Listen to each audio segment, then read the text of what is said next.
Nippon India small cap fund. सबसे पहले इस फंड के पास्ट रिटर्न पर एक नज़र डालते हैं। इस फंड ने पिछले एक साल में 17% से ज़्यादा का रिटर्न दिया है, 2 सालों में 40% से ज़्यादा का रिटर्न दिया है, 3 सालों में 36% से ज़्यादा का रिटर्न दिया है और 5 सालों में 18% से ज़्यादा का रिटर्न दिया है। वहीं बात करें कैटेगरी वाइज रिटर्न की, तो उसने एक साल में 11% से ज़्यादा का रिटर्न दिया है, 2 सालों में 38% से ज़्यादा का रिटर्न दिया है, 3 सालों में 33% से ज़्यादा का रिटर्न दिया है और 5 सालों में 14% से ज़्यादा का रिटर्न दिया है। तो आप देख सकते हैं कि इस फंड ने हर एक साल अपनी कैटेगरी को बीट किया है। इस लिहाज से यह निवेश के लिए अच्छा ऑप्शन हो सकता है अगर आपका नज़रिया लॉन्ग टर्म का है। अब बात करते हैं स्कीम डिटेल के बारे में। यह फंड एक ओपन एंडेड फंड है। ओपन एंडेड वह फंड होते हैं जिसमें आप कभी भी इन्वेस्टमेंट कर सकते हैं और कभी भी विड्रॉ कर सकते हैं। इस फंड का बेंचमार्क निफ्टी स्मॉल कैप 250 है। वहीं बात करें इस फंड पे लगने वाले एग्जिट लोड की, तो यदि आप एक महीने से पहले इस फंड से विड्रॉ करते हैं तो आपको 1% का एग्जिट लोड लगेगा। वहीं अगर आप एक महीने के बाद विड्रॉ करते हैं तो किसी भी प्रकार का कोई एग्जिट लोड नहीं है। वहीं बात करें इसमें इन्वेस्टमेंट की, तो एसआईपी के केस में आप सिर्फ 100 रुपये से इन्वेस्टमेंट की शुरुआत कर सकते हैं और लमसम के केस में आप 5,000 रुपये से इन्वेस्टमेंट की शुरुआत कर सकते हैं। वहीं बात करें, यह फ़ंड 2010 को लॉन्च हुआ था और इस फंड का अभी तक का जो एसेट अंडर मैनेजमेंट है वह है 20,362 करोड़ रुपए का। इस फंड का एक्सपेंस रेशो 1.83% का है। वहीं बात करें, यदि किसी व्यक्ति ने इस फंड के अंदर 1 लाख रुपए का निवेश किया होता जब यह फंड लॉन्च हुआ था, तो आज उसकी वैल्यू 8,80,000 रुपये तक होती। यह फंड दो फंड मैनेजर के द्वारा मैनेज किया जाता है, मिस्टर समीर और मिस्टर किंजल के द्वारा यह फंड मैनेज किया जाता है। वहीं बात करें टॉप 5 सेक्टर एलोकेशन की, तो उसके अंदर इंजीनियरिंग एंड कैपिटल गुड्स के अंदर 14.84% का इन्वेस्टमेंट है, कंज्यूमर नॉन ड्यूरेबल के अंदर 10.77% का इन्वेस्टमेंट है, केमिकल्स के अंदर 9.88% का इन्वेस्टमेंट है, आईटी के अंदर 9.59% का इन्वेस्टमेंट है, ऑटो एंड ऑटो लाइन्स के अंदर 7.19% का इन्वेस्टमेंट है। वहीं बात करें टॉप 5 कंपनी एलोकेशन की, तो उसके अंदर ट्यूब इन्वेस्टमेंट के अंदर 3.37% का इन्वेस्टमेंट है, क्रेडिट एक्सेस में अंदर 2.27% का इन्वेस्टमेंट है, कैपिट टेक्नोलॉजी के अंदर 1.98% का इन्वेस्टमेंट है, एचडीएफसी बैंक में 1.90% का इन्वेस्टमेंट है और नवीन फ्लोरिज के अंदर 1.85% का इन्वेस्टमेंट है। वहीं बात करें ओवरऑल इन्वेस्टमेंट की, तो इसके अंदर सबसे ज़्यादा इन्वेस्टमेंट स्मॉल कैप के अंदर है। स्मॉल कैप के अंदर 42.39% का इन्वेस्टमेंट है, वहीं मिड कैप के अंदर 41.98% का इन्वेस्टमेंट है और लार्ज कैप के अंदर 13.18% का इन्वेस्टमेंट है और कुछ इन्वेस्टमेंट अदर इंस्ट्रूमेंट के अंदर भी है जो कि 2.45% का इन्वेस्टमेंट है। तो आप देख सकते हैं कि इसके अंदर लार्ज, स्मॉल और मिड कैप तीनों ही सेक्टरों में इन्वेस्टमेंट किया गया है, पर सबसे ज़्यादा पोर्शन इसके अंदर स्मॉल कैप के अंदर इन्वेस्टमेंट किया गया है क्योंकि यह एक स्मॉल कैप कैटेगरी का फ़ंड है। वहीं अगर आप इस फंड में इन्वेस्टमेंट की सोच रहे हैं तो अपना नज़रिया लॉन्ग टर्म का रखिए। साथ ही साथ इस फंड में इन्वेस्टमेंट करने से पहले एक बार अपने फाइनेंशियल एडवाइज़र से सलाह ज़रूर ले लें।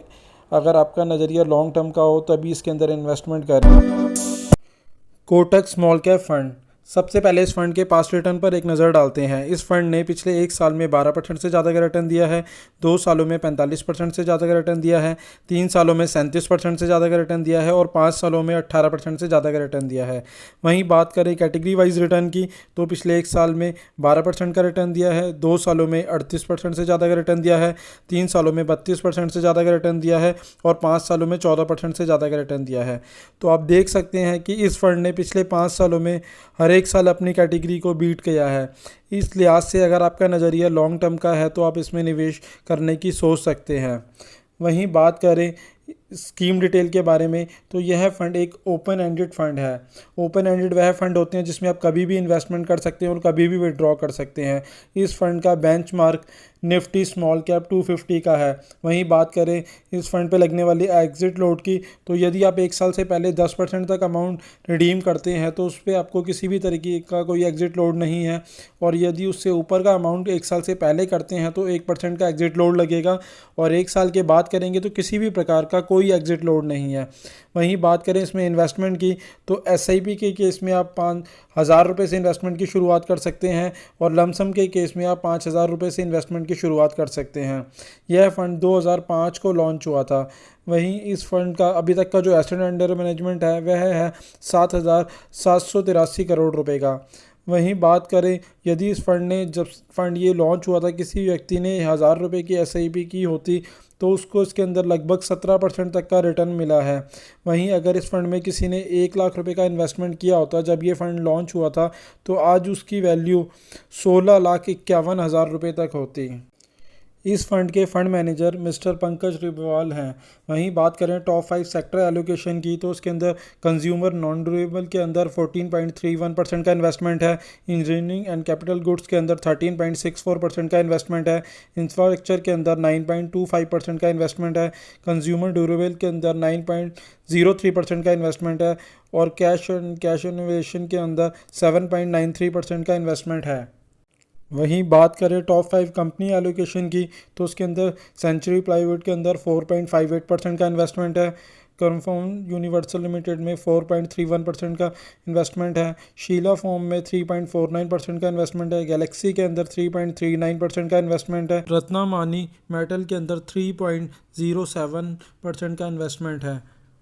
वहीं बात करें ओवरऑल इन्वेस्टमेंट की तो उसके अंदर मिड कैप के अंदर 53.76% का इन्वेस्टमेंट है, स्मॉल कैप के अंदर 31.78% का इन्वेस्टमेंट है और अदर के अंदर इसके अंदर 7.93% का इन्वेस्टमेंट है। वहीं लार्ज कैप के अंदर 6.53% का इन्वेस्टमेंट है। तो आप देख सकते हैं इसके अंदर ओवरऑल सभी सेक्टरों के अंदर इन्वेस्टमेंट किया गया है, बट इसके अंदर लार्ज पोर्शन मिड और स्मॉल कैप के अंदर किया गया है क्योंकि यह एक स्मॉल कैप कैटेगरी का फ़ंड है। वहीं बात करें इसके अंदर इन्वेस्टमेंट की तो अगर आपका नज़रिया लॉन्ग टर्म का हो तो ही इस फंड में इन्वेस्टमेंट करें, अदरवाइज़ आप अदर और किसी फ़ंड में भी इन्वेस्टमेंट कर सकते हैं। और इन्वेस्टमेंट करने से पहले एक बार अपने फाइनेंशियल एडवाइज़र से सलाह ज़रूर ले लें। साथ ही साथ अगर आप इस फंड में या किसी भी और फंड में इन्वेस्टमेंट करना चाहते हैं तो अब आप हमारे मोबाइल ऐप के थ्रू भी इन्वेस्टमेंट कर सकते हैं जिसका लिंक नीचे डिस्क्रिप्शन में दिया गया है। आशा करता हूँ मेरे द्वारा दी गई जानकारी आपके लिए उपयोगी सिद्ध होगी और अगर आपने हमारा चैनल अभी तक सब्सक्राइब नहीं किया है तो प्लीज़ इसे सब्सक्राइब करें। धन्यवाद दोस्तों।